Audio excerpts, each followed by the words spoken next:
kumpleto na nga ang 24 na finalist na binuo ng 12 pares.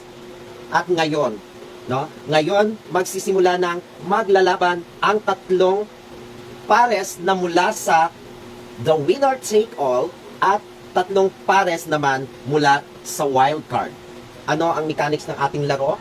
Magtatapat ang 2 magkapares, no? Mula sa the winner take all at sa wild card, at maglalaban sila sa pamamagitan ng kanilang pagpili, no? Ang unang round ay ito ay may kinalaman sa ating mga animals, no?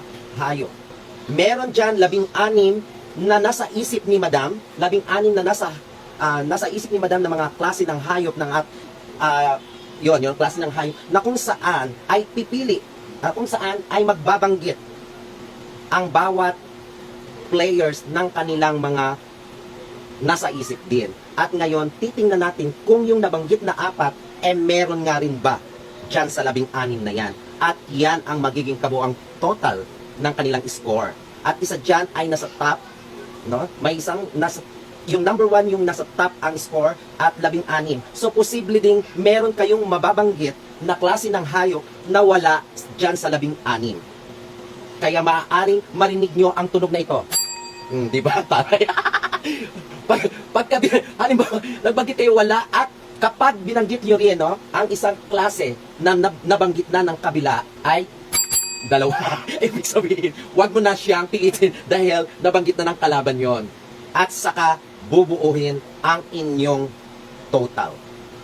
Ngayon, ang bawat magkapares meron dapat take 4. So ngayon, ang kategorya, no? Kaya para alam nyo na, ang kategorya na unang mabubunot ay klase ng mga hayop.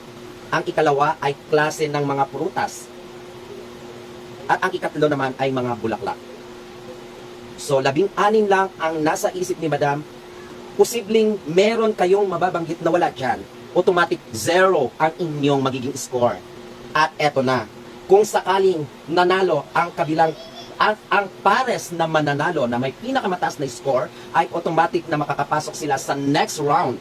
At ang matatalong pares ay siyang malalagay sa elimination round, na kung saan isa lamang ang makakatawid at isa ang agad-agad na aalis. Hindi pala aalis. Magiging viewers na lamang natin.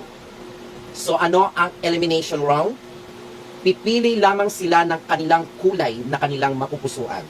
8 kulay ang nandyan, at meron silang 4 na kanilang pipiliin.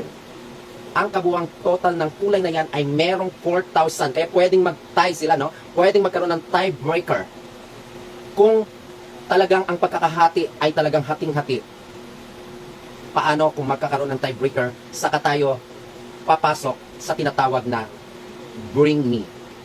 So mas pinadali na lang ang ating elimination round dahil pipili lang sila ng kanilang mga mapupusuang kulay.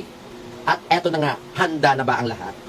At para naman sa ating mga viewers, no, ay huhulaan lang ninyo kung anong halimbawa, kung anong kategorya, no, kung anong kategorya ang nasa top of the list ni Madam.